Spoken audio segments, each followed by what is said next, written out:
أعوذ بالله من الشيطان الرجيم. بسم الله الرحمن الرحيم. الحمد لله رب العالمين، والصلاة والسلام على أشرف الأنبياء والمرسلين وعلى آله وصحبه أجمعين. رب اشرح لي صدري ويسر لي أمري واحلل عقدة من لساني يفقهوا قولي. سبحانك لا علم لنا إلا ما علمتنا إنك أنت العليم الحكيم. ولا حول ولا قوة إلا بالله العلي العظيم. اللهم علمنا ما جهلنا وذكرنا ما نسينا. اللهم علمنا ما جهلنا وذكرنا ما نسينا. اللهم علمنا ما جهلنا وذكرنا ما نسينا. أما بعد. Alhamdulillah,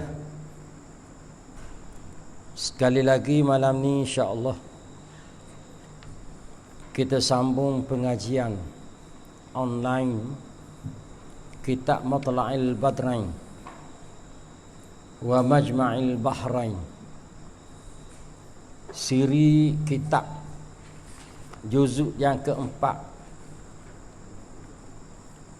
pada perbincangan berkenaan dengan jual beli. Kita guna pakai kitab Matla'il Badrain yang diterjemahkan oleh Yayasan Islam Terengganu. Kitab siri yang keempat, muka surat 8.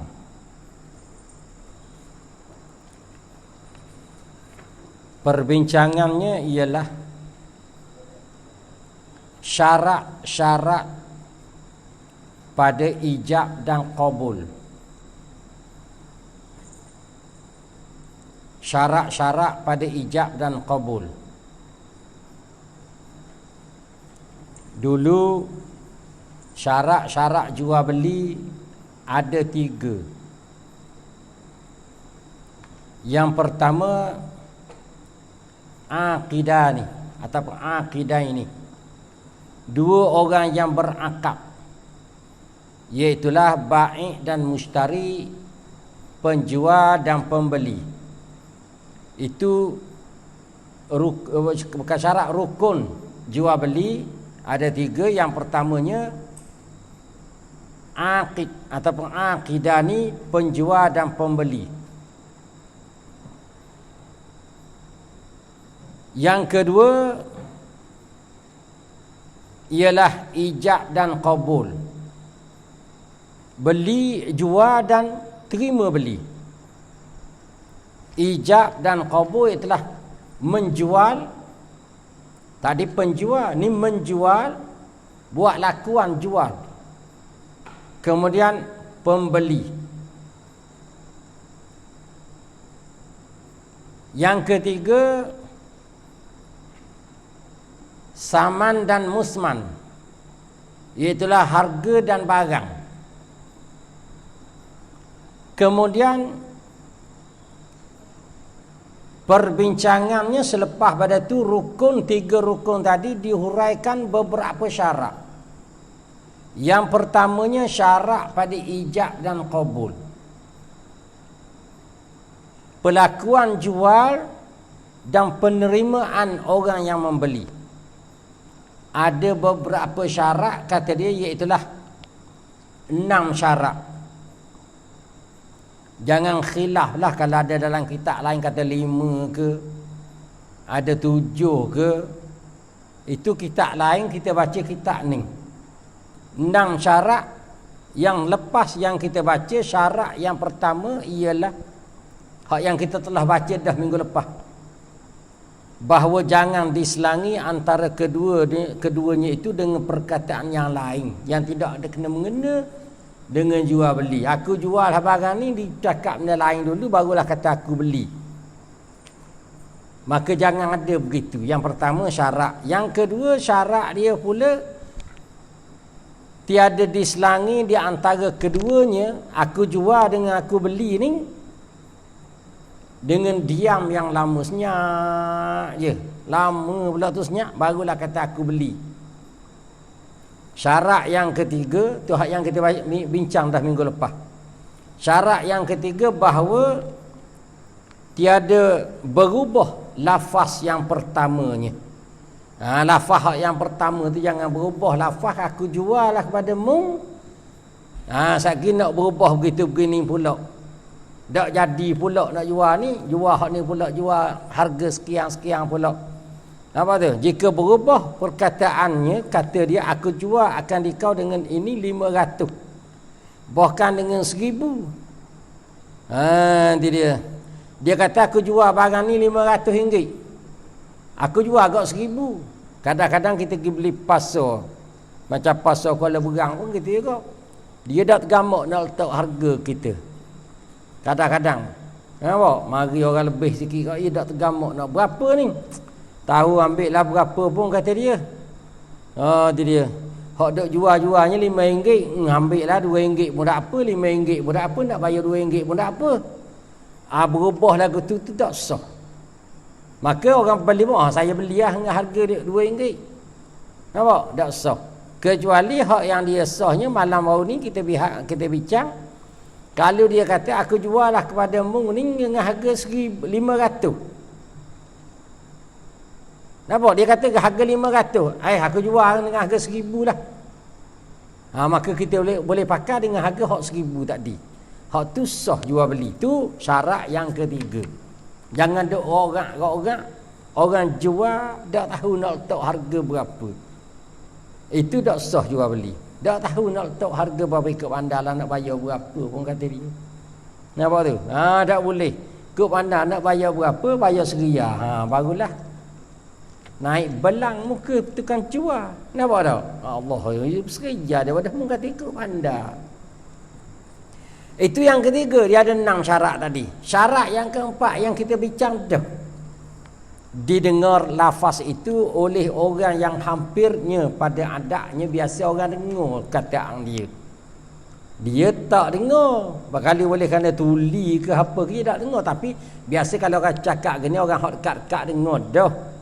Maknanya perkataan orang tukang jual, aku jual barang ni kepada mu dengan harga RM500. Biar dengar mulut dia tu.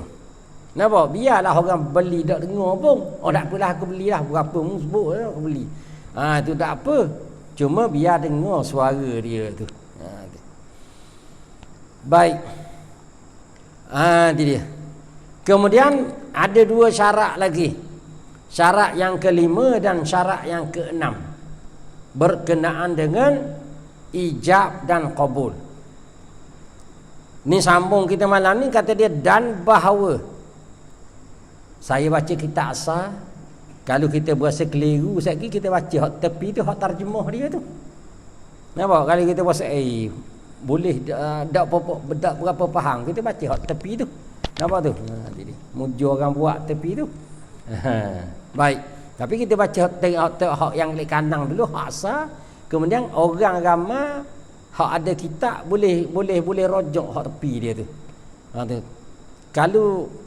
Kalau tidak macam minggu lepas tu saya tak tahu nak baca hak mana si.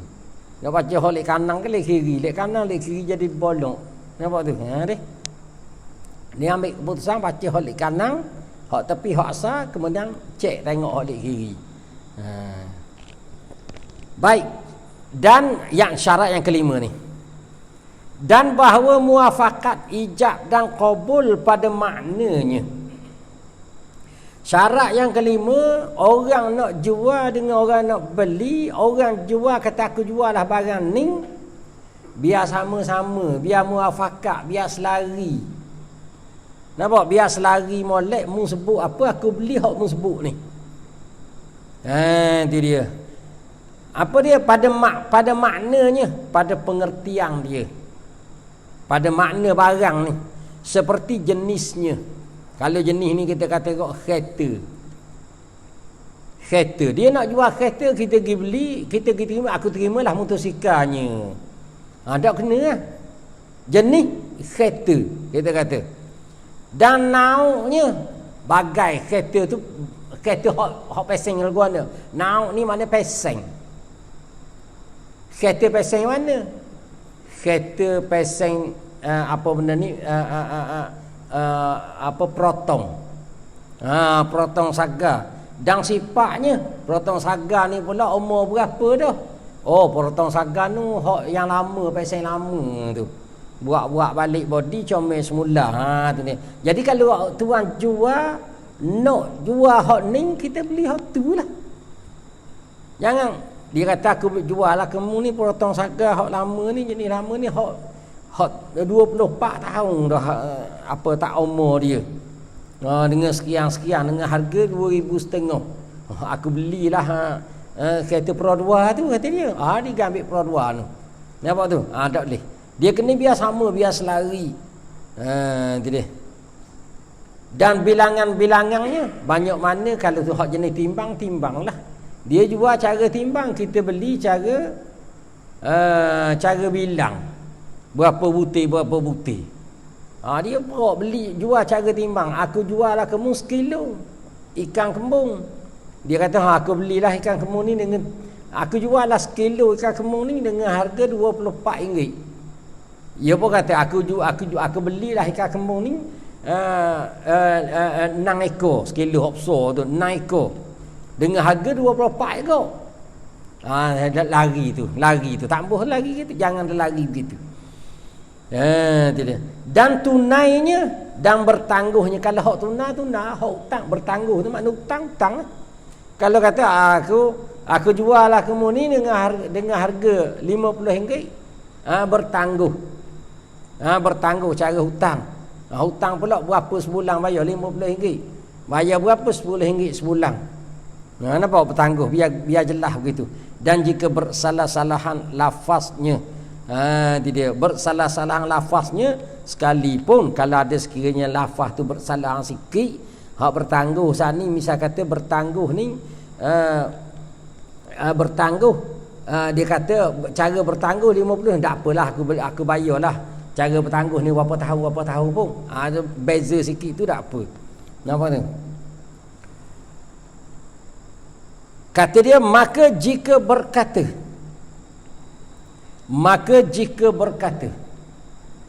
kalau dalam bahasa Arab maka tu fa suti. Fa ni banyak makna. Jadi maka sini ni bukan jawab pada mana-mana. Kalau fa tu makna jawab biasanya. Tapi ni bukan jawab pada mana-mana ayat di atas. Dia panggil fa di sini fa tafriq. Fa nak cabangan daripada masalah atas. Tu fa tafriq dia panggil. Tafriq ni makna faruq betul lah. Tu kena belajar suku dah pula. Fa tafriq. Apa makna fa tafriq? Tu kaedah dia ada. Ma ba'dal fa natijatun lima qablaha. Tu makna fa tafriq. Maknanya selepas pada fa, ayat yang selepas pada maka ni menjadi natijah hak yang sebelum pada ni, menjadi nak ambil hasil, pendek kata. Begitu. Maka jika berkata yang menjual, aku jual akan dikau baginya dengan 1,000 dirham pecah. Nak cerita hak beza sikit saat ni. Nampak bersalahan dia punya lafaz. Maka jika berkata, maka ni makna seperti, maka jika maknanya maka seperti jika berkata yang menjual. Tukang jual baik tadi, aku jual akan dikau baginya dengan 1,000, dengan tu harga lah. Tu harga 1,000 dirham pecah. Atau yang bertangguh. Kadang-kadang ada akad secara pecah, tapi pecah ni kita orang Malaysia ni, orang lek sini duit pecah, duit dah pecah tu sama je. Nampak? Dia duit pecah dengan duit dah pecah. Tapi kalau negeri Arab, duit pecah dengan duit dah pecah ni, dia panggil duit betul, duit sahih. Dengan duit pecah berbeza, harga pun berbeza. Kita istilah learning kita tak pakai dah perkataan duit pecah. Kalau orang dulu dia panggil duit pecah. Kalau kita minta bitih dengan tok kita dulu, tok dia apa balik noreh balik jual toh tu. Ada. Pitih banyak dalam sapu tangan dia pun pitih ikat getah. Kita pun minta pitih dengan dia. Kata dia tak ada duit pecah. Tak ada duit pecah. Lain ni orang lain tak pakar tu kataan tu. Tak pakar duit pecah. Lepas tu dah nak warung nak gak pitih 10 sen je. 10 sen je. Nampak? Nak buat beli gasing hok terik-terik tu. Keng tu.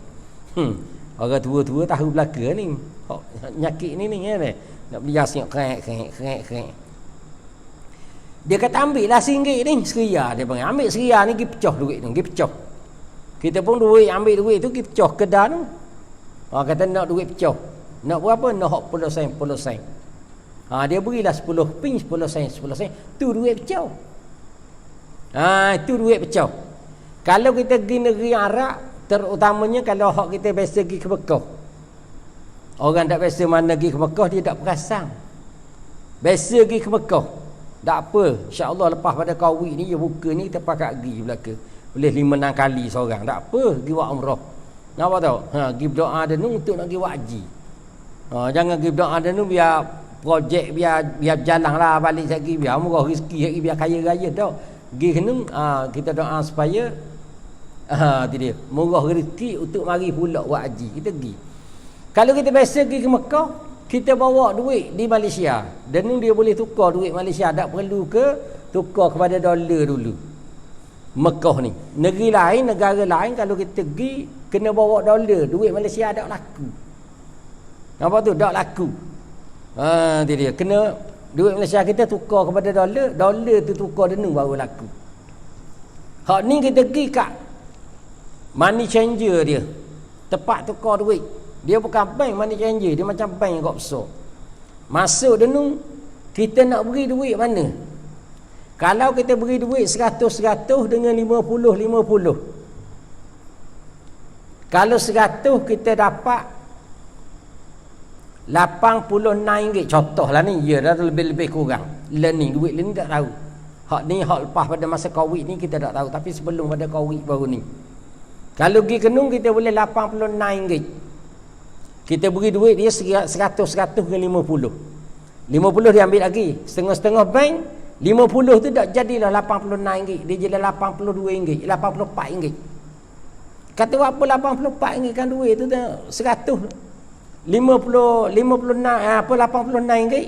Dia kata sebab duit 50. Kalau duit 100 baru jadi kata dia. Kalau kita beri duit 10 pula. Duit RM10.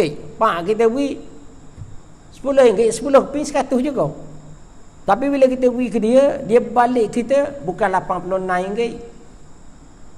Bukan RM84.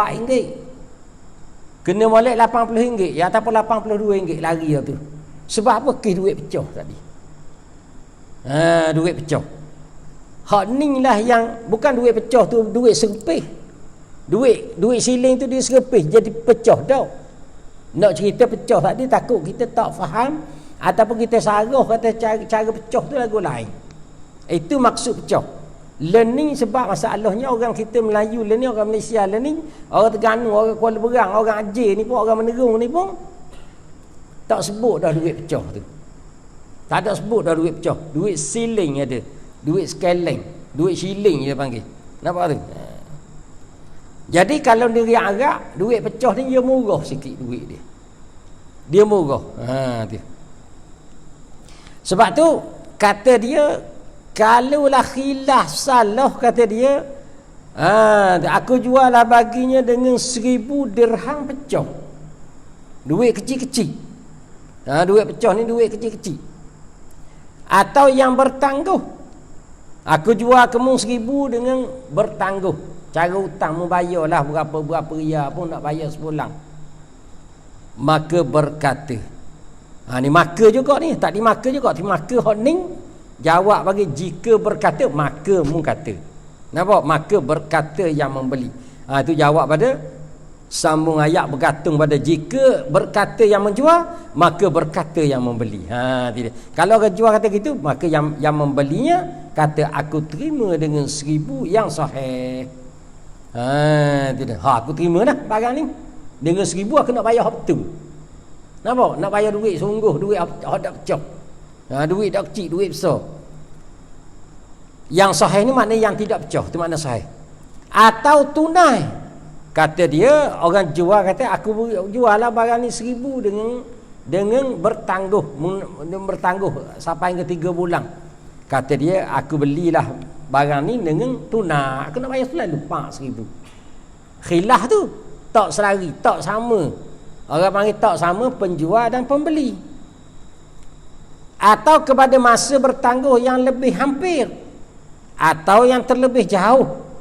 Ataupun tuan dia kata aku tak jual kamu ni dengan hutang 3 bulan. Aku terimalah dengan hutang hot cut sikit. Sebulan aja aku nak bayar dah, habis lagi. Nampak? Ataupun hot jauh lagi. 3 bulan tuan jual kata 3 bulan, tapi dia kata aku nak bayar 4 bulan. Jauh. Atau dengan 2,000 atau beberapa ribu. Dia nak bayar sana ni nak bayar 2,000. Dia kata aku jual lah kamu 1,000. Orang tukang jual kata nak jual 1,000. Orang beli kata nak beli 2,000. Nak beli 2,000. Apa tu? Macam cerita apa? Cerita zaman Bani Israel tu, hak lembu tu, hak cerita lembu dalam Quran tu kan dia. Malaikat kita tahu, mak dia kata jual lah 1,000. Kau malaikat jawab mari. Berapa lembu mung? 1,000. Aku nak beli 2,000 kata dia. Aku nak beli 2,000. Tu muja budak tu, dia patuh mak dia balik tanya, nanti dia balik tanya mak ni. Mu nak beli 2,000 tapi dia sah dah jual tu. Orang beli nak 2,000, kita nak jual 1,000, dia nak beli 2,000, mu jual lagi. Tapi dak budak baik ni tanya mak dia, mak suruh jual 1,000, apa nak jual 2,000? Nampak tak? Tu dia. Tu cerita. Atau beberapa ribu, atau aku terima setengahnya dengan 500. Tu dia. Atau aku terima setengahnya dengan 500. Kata dia, kalaulah hak gini, khilaf gini tak selari ni. Tak selari. Tak selari. Kata dia, jawab dia. Jawab bagi kata jika berkata tadi. Nampak? Jika berkata yang menjual, aku jual kepada mu 1,000, dua dengan pecah. Dia kata aku nak beli dengan duit sahih atau tunai. Jawab dia, tiada sah segala yang tersebut. Tak sah jual beli saat ni. Jawab bagi kata jika, maka tidak sah segala yang tersebut. Tak sah lah jual beli tu, tak sah kau tidak sah. Walaupun dia jual nak jual 1,000, kita pergi beli 2,000, tak sah. Tu dia, tak sah. Kena akad 2,000 baru boleh beli 2,000. Aku nak beli 2,000 juga. Tu dia. Hak macam ke cerita hak lembu tu, dia tahu dak beli lagi, dak akad jual beli, dia tahu mu nak jual berapa 1,000. Aku nak beli 2,000, boleh tak nak jual 2,000? Boleh tak mu nak jual 2,000? Hai, tak boleh jual 2,000, kena tanya mak dulu kata dia. Maknanya kalau dia jual lalu dia akad, hak ni masalah akad ni. Dia akad aku jual lah barang ni 1,000. Perok dia ambil, aku belilah barang ni dengan harga 2,000. Itu tak sah. Nampak? Kalau dia tahu aku jual lah, aku nak berapa ni? 1,000. Aku nak jual 2,000, aku nak beli 2,000, boleh ke tak? Boleh nak beli 2,000 tak? Aku jual lah kamu barang ni 2,000, aku beli 2,000. Itu sah. Bahkan jika katanya, bahkan ni kalau dalam bahasa Arab dia panggil bal. Bal ni bal idrak, mana paling balik hak tadi, hak kata tak sah ni, bagaimana cara nak jadi sah. Tu idrak tu bal dia panggil. Nampak tu? Banyak bahasa Arab saja belajar ni. Kena belajar fiqh, kena belajar bahasa Arab juga. Biarlah. Bahkan jika katanya aku terimalah setengahnya dengan 500 dan setengahnya dengan 500. Aku jual lah, kata orang jual, aku jual lah barang ni dengan harga 1,000. Maka jika katanya kata orang beli, aku terimalah setengahnya dengan 500 dan setengahnya dengan 500. Tu dia. Jadi barang suti tu harga 1,000, aku jual lah barang ni 1,000. Tak apa, aku beli hak separuh ni 500, aku beli separuh ni 500. Hak tu juga barang, kata dia begitu. Tu. Jika dikehendaki ia akan tafsil barang yang diijmal akan dia oleh baik juga. Itu dia. Jika dikehendaki makna dimaksudkan, ia akan tafsir nak apa dah panggil, nak perincikan lagi. Hak ni separuh 500, hak ni separuh 500, tapi tukang jual dia borong suti tu 500. Hak dia kata dak ni separuh 500, hak ni separuh 500. Dia perinci lagu tu. Kata dia. Hak yang diijmakan, hak yang diborongkan oleh penjual tadi, oleh baik, oleh penjual, jawab dia sah akadnya. Jawab pada jika katanya aku terimalah setengahnya tadi, jawab dia sah akadnya. Sah hak lagu tu sah lah. Sebab muafakat sungguh selari. Harga 1,000 dak lari. Tukang jual dia jual 1,000. Kita beli cuma sebut yang 500. Tapi jadi 1,000 juga tak lari. Apa tu? Sah jual tu. Dan jika tiada, maka tiada kerana berbilang-bilang akadnya. Maka jadi ia terima akan sesuatu yang tiada dikhitabkan dengan dia. Kalau maknanya tadi dia kata dia nak dikehendaki, jika dikehendaki ia nak tafsir separuh-separuh saat ni, dia nak bagi separuh-separuh. Dia niat begitu maksud dia. Dan jika tiada, yakni tiada dikehendaki akan tafsir. Dan jika tiada, yakni tiada dikehendaki akan tafsir.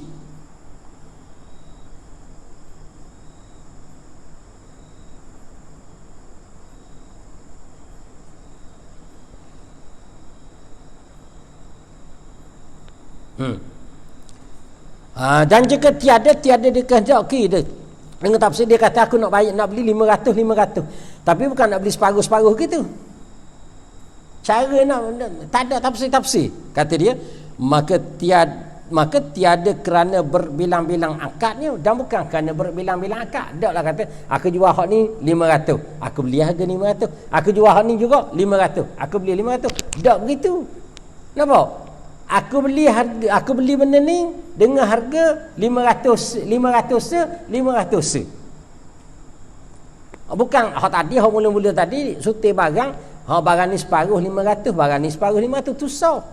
Sebab ia tafsir. Hak ni bukan nak tafsir begitu. Aku belilah barang ni dengan harga 500 dan dengan harga 500. Nampak? Bukan nak separuh-separuh gitu, bukan nak tafsir gitu, bukan nak nak memperinci lagu tu, kata dia. Maka jadi ia terima akan sesuatu yang tiada dikhitab akan dia. Maknanya terima benda yang tidak dikhitab, dihadap cakap. Benda yang tidak dihadap cakap. Jadi maknanya tidak ditentukan dalam akal lagu tu. Maknanya bukanlah tu. Tak jadi maknanya. Sebab tu kata dan jika tiada, maka tiada kerana salah baca. Dan jika tiada, dia ketiada tadi tiada dikehendaki, maknanya tiada dikehendaki dengan tafsir yang separuh tak separuh tadi, maka tiada. Situ je. Jika tiada, kalau boleh tulis sikit tu, tulis sikit. Nanti tengok hak sebelah ni kata apa.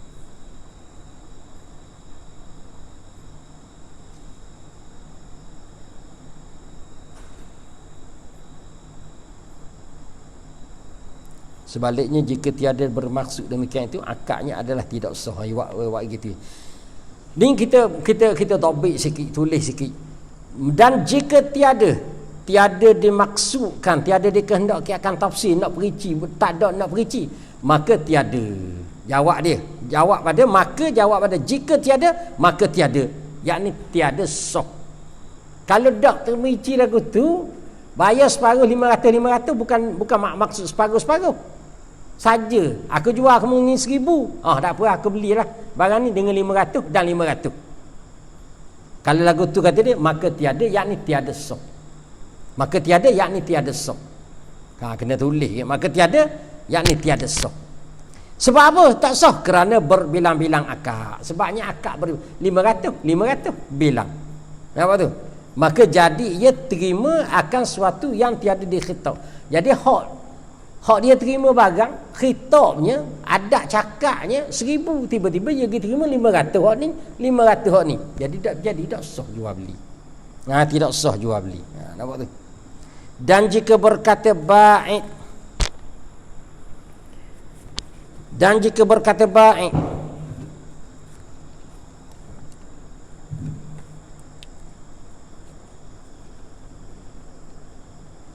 sekejap deh.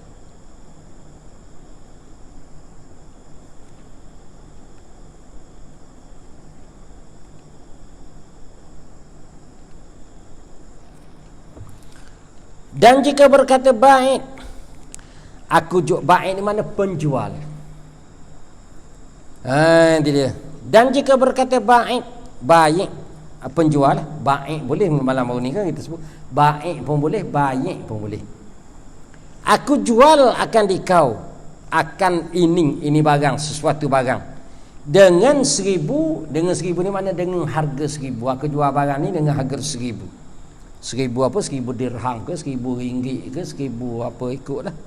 Dan ini dengan 1,000, dengan 100. Dan ini benda pula ni, ini pula ni dengan harga 100. Hak ni aku jual 1,000, hak ni aku jual 100. Nak begitu. Dan diterima oleh mustari akan salah suatu daripada keduanya dengan ainnya. Dan diterima oleh mustari, oleh pembeli. Aku nak jual hak ni 1,000, hak ni aku nak jual 100. Pembeli pun terimalah. Nampak? Salah suatu daripada keduanya. Tak tahu dia terima hak 1,000 ke terima hak 100. Tapi terima ain. Benda tu ambil. Terima ain tu. Jawab dia kata maka jika tadi, jika kata begitu aku jual ni 1,000, aku jual ni 100. Jawab dia padanya taraddud. Jawab dia padanya taraddud. Apa benda maksud padanya taraddud? Kalau dalam kitab Arab dia sebut fafihi nazar, fafihi taraddudun. Maka padanya pada masalah ni, masalah apa? Tuan jual kata hak ni aku jual 1,000, hak ni aku jual 100. Maka orang beli ambillah salah satu daripada, ambil hak 1,000 ke ambil hak 100. Maka hak ni sah dak jual beli. Ni sah dak jual beli fafihi, maka padanya pada masalah gini taraddudun, papoh hati. Ada keraguan dalam masalah ni berkenaan dengan ulama ni hak ni nampak tu. Tu taraddud tu maknanya boleh ke dok boleh ke dok ni. Hak ni kata boleh ke dok, tak anggap boleh ke dok, tapi dalam hati taraddud. Taraddud ni maknanya papoh hati. Ya ke dok, boleh ke dok, boleh ke dok, boleh ke dok. Tu kena tulis molek kita tu. Kita tak lama, tapi tak apa dah. Hak tepi tu ada dah tu. Hak tepi ni kata apa ni? Aku jual kepadamu benda ini dengan harga 1,000 dan benda ini pula dengan harga 100. Lalu diterima oleh pembeli dengan mengambil salah satu daripada dua zat ini, dua benda ain tadi. Pada masalah ini terdapat keraguan dari segi sah tu. Taraddud. Tu. Padanya ini ada taraddud, ada keraguan ulama dalam masalah sah ke tidak sah. Dan yang aujuhnya makna yang paling ada wajahnya, yang paling pendapat yang paling baik, kata dia tiada sah, tak sah jual beli ni, tak sah. Ia kerana tiada mutabaqah ijab bagi qabulnya, sebab tak sama weh. Tak betul lang, tak mutabaqah ni tak betul lang ijab dengan qabul. Hak nu dia ijab, dia kata barang ni 1,000, barang ni 100. Dia pergi ambil perak, dia kata aku belilah barang ni dengan harga 100. Hak mana nak ambil? Tak sama. Jadi setengah ulama kata katanya setengah ulama kata tak sah. Tak sah jual beli ni. Nampak tu? Sebab tidak ada muafakat, tidak ada mutabaqah, tidak ada kesamaan pada ijab dan bagi qabul tadi. Dan tiada ditilik. Tiada ditilik mana tiada dianggap kepada bahawasanya tiap-tiap daripada keduanya itu akad yang asing dengan sendirinya. Pula selagi tidak tilikkan, kita tidak menganggap, tidak ada tilikkan kepada bahawasanya tiap-tiap daripada keduanya ijab dan qabul tadi, tiap-tiap daripada keduanya barang tadi tu ataupun ijab dan qabul itu akad yang asing, bukan akad yang asing. Kalau aku belilah barang ni, hak mu tunjuk 1,000, aku beli 1,000, hak ni aku beli 100 dah. Bukan akad yang berasingan, akad yang sama. Hak dia kata aku jual barang ni 1,000, barang ni 100, aku belilah barang ni dengan harga 100, yang ambil lalu salah satu. Itu bukan berasingan akad tu. dengan sendirinya, seperti barang yang tersebut di dalam Nihayah bagi Syekh Ramli. Dan Nihayah dan Syekh Ramli kata tak sah ni sebab kalau dia akad cara berasing, ni aku jual lah kamu hak ni 1,000, aku jual lah kamu hak ni 100, tu tak apa. Ngapa tu? Tu berasingan, ni tidak berasing. Khilaf bagi Syekh Ibnu Hajar. Ibnu Hajar Al-Haytami lah. Tu Ibnu Hajar dalam kitab fiqh ni dia tak lagi dah. Dalam kitab fiqh Ibnu Hajar itu Ibnu Hajar Al-Haytami. Tu dia. Ibnu Hajar Al-Haytami hak cerita Ibnu Hajar belajar 40 tahun dak erti benda tu. 40 tahun dak erti apa satu. Tu Ibnu Hajar Al-Haytami. Nampak? Lalu dia kecewa, perah roh Allah. Belajar 40 tahun dak erti benda satu. Kita dak belajar 40 tahun pasti erti. Kenapa tu? Dia belajar 40 tahun dak erti. Lalu dia Ferahi ajak jumpa tok guru dia, kata tak mau belajar dah, nak tumbik dah pondok, malah nak mengaji-mengaji. Malah nak mengaji-mengaji 40 tahun ni kalau dia mengaji umur 10, jadi umur 50. Dak menikah. Lalu dia keluar, ni cerita dia panjang, cerita dia kan. Keluar, kemudian dia berhenti satu tempat, dia tengok air titik atas batu. Titik je, bukan air tu laju dah, air titik. Tak, tapi banyak tahun dah. Titik tu sehingga dia tengok titik tu batu tu lekuk. Macam lesung, lekuk. Dia kata kerah batu ni boleh lekuk kalau kena lama molek. Kena lama molek, lekuk sampai batu keras, sekeras batu dan selembut-lembut air. Bukan banyak pun, titik je tak. Macam kita noreh tu Apa? Noreh tu kau tinggal. Tak. Tengok pakai esok penuh dah cawang. Dia serupa. Jadi Ibnu Hajar ni pun tengok batu tu lekuk. Aku bawa 40 tahun. Bawa 40 tahun nak reti lalu dah. Lalu dia pun patah balik, insah balik, dia minta taubat dengan Allah Ta'ala. Insah balik semula tempat dia belajar, minta maaf dengan Tok Guru. Aku insah dah baru tahu, kata belajar ni bukan hak kita. Boleh ilmu ni bukan hak kita, hak Allah Ta'ala. Kalau hati kita bersih sungguh, nur Allah Ta'ala ada, insya-Allah ilmu dapat. Tidak tu orang boleh ilmu, boleh ada PhD lah apa tu. Tu dia bukan nak ilmu, nak PhD, nak CJ, nak apa macam saya belajar nak CJ je. Nampak tak? Saya belajar kok jenis nak CJ je, bukan nak ilmu sangat. Hak tu boleh lah, CJ tu boleh mana-mana pun. Dia pun lalu dia pergi pondok balik minta maaf dengan tok guru dia. Kita sebut istilah pondok lah, tempat belajar bukan pondok. Minta maaf dengan tok guru dia. Tok guru kata duduk molek sini, insya-Allah mu boleh ilmu molek lah. Duduk tak berapa hari je, bukan tak berapa tahun, tak berapa hari. Hak mana yang dia belajar, hak dak erti dalam masa 40 tahun tu. 40 tahun dia dak erti tu, mari belaka ilmu tu ada dah, cuma sekat. Sekat dalam hati dia, dalam dada dia tu tak boleh masuk dalam dada. Sekat. Adalah macam-macam sekat tu. Sebab tu orang belajar agama ni dia kena jaga dari maksiat, kena jaga. Dia kena jaga, kena istighfar, kena banyak. Dia kena jaga semayang taubat, dia kena banyak. Dia kena jaga belaka adab belajar. Lain ni tak ada adab dah belajar, pakai belajar adab belajar, adab dengan kitab. Dulu kita tok guru kita nak ajar adab kitab ni, pen ni alat untuk kita dapat ilmu. Pen ni nampak gininya ni, beli pen Cina tu, negeri Cina, mari kedai Maidin je. Dia jual pula sama RM1. Duduk kedai tak ada harga. Kita ambil ke dia, kita nak guna dia untuk kita dapatkan ilmu. Maka adab kita pen pun kita kena jaga. Jangan buat lepoh ikut dang. Tu hak kita belajar dulu cara nak jaga adab. Jangan kita lepoh ikut dang, tahu ikut dang, nyek ikut dang. Jatuh je pen ambil derah-derah. Allah, pen inilah yang ada di antara benda yang menjadi alat untuk kita dapat ilmu. Jaga adab tu, adab dengan pen. Tak timbul, tak terlibat lagi adab dengan tok guru. Kalau adab dengan tok guru tak boleh geruk lah kita. Adab. Kita kena ingat tok guru ni tak wajib kita taat ke dia. Nampak? Tapi wajib kita jaga adab. Hal ni saya pernah sebut sama ni. Tok guru kita tak wajib taat ke dia. Kalaulah guru kita panggil, dalam masa yang sama ibu bapa kita panggil, wajib kita pergi kat ibu bapa. Budak wajib kita pergi kat tok guru. Jangan kita tinggal ibu bapa, kita pergi kat tok guru dah. Saya guru kau, kalau kau nak pada kepentingan, saya sarah kena taat kepada tok guru. Supaya saya ada kepentingan. Dah wajib taat saya. Tapi kena ada hormat, kena ada adab dengan guru. Tu je. Dia. Itu kita kena faham. Banyak tok guru dia sarah pada anak murid, wajib taat kepada tok guru. Tak ada. Hak Nabi sebut tu, orang tanya Nabi apa dia, hak kita kena taat lepas pada Allah dan Rasul.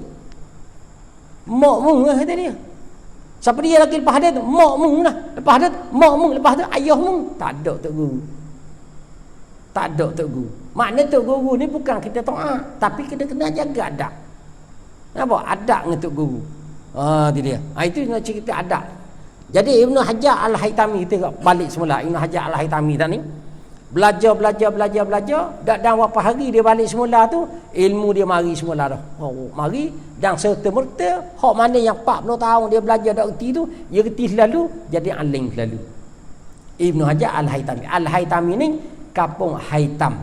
Kalau kita pergi ke Mesir, daripada saya duduk Tontor dulu, daripada Tontor nak pergi ke Sibingkong. Tu Sibingkong tu lah Ustaz Zu.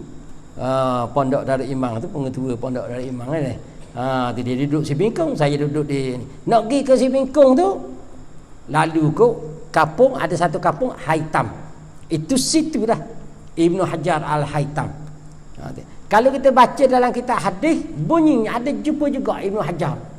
Ini Ibnu Hajar ni mana apa? Anak batu. Apa dia siapa? Batu. Dia belajar dengan batu. Tu dia. Hak ni kisah ni. Hak ni ada satu lagi kalau kita belajar dalam kitab hadis Ibnu Hajar. Tu. Tapi hak tu bukan Ibnu Hajar hak ni. Orang suku-suku mokpok lain-lain, kampung lain-lain. Hak tu Ibnu Hajar Al-Asqalani. Jangan silap sama pula. Hak tu Al-Asqalani ilmu hadis.